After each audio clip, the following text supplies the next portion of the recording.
BJP ಪಕ್ಷ ಮತ್ತು ಪ್ರಧಾನಮಂತ್ರಿಗಳು ಸ್ವಲ್ಪ ಜವಾಬ್ದಾರಿಯಿಂದ ವರ್ತಿಸಬೇಕು.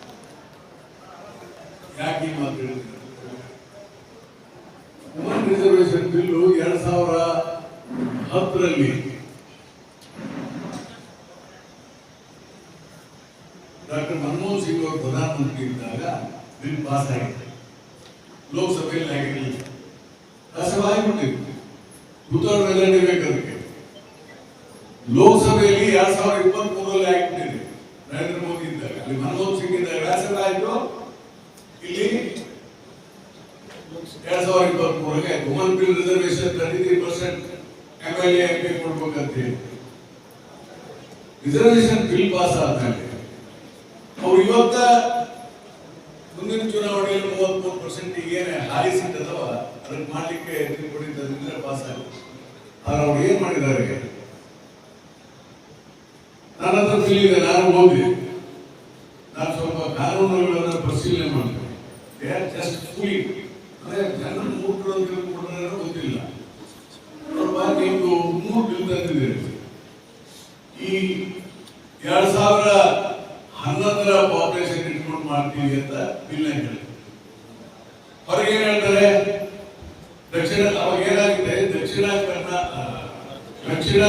ಭಾರತದ ರಾಜ್ಯಗಳಿಗೆ MP ಸೀಟ್ ಬಹಳ ಕಡಿಮೆ ಆಗ್ಬಿಡ್ತದೆ 2011 ಯಾಕ ಅಂತ ಹೇಳ್ತೀವಿ.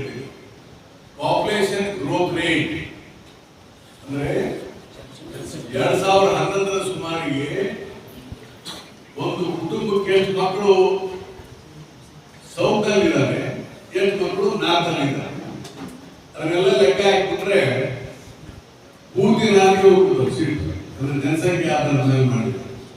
ಈಗ ಸದ್ಯದ ಪರಿಸ್ಥಿತಿಯಲ್ಲಿ growth rate of the population is 0.89 ಅಂದ್ರೆ 1,000 ದಂಪತಿಗಳಿಗೆ ಏನು ಮಕ್ಕಳು ಹುಡ್ತಾರ, ಒಂದಕ್ಕಿಂತ ಕವರೇಜ್ ಕಮ್ಮಿ ಆಗಿದೆ.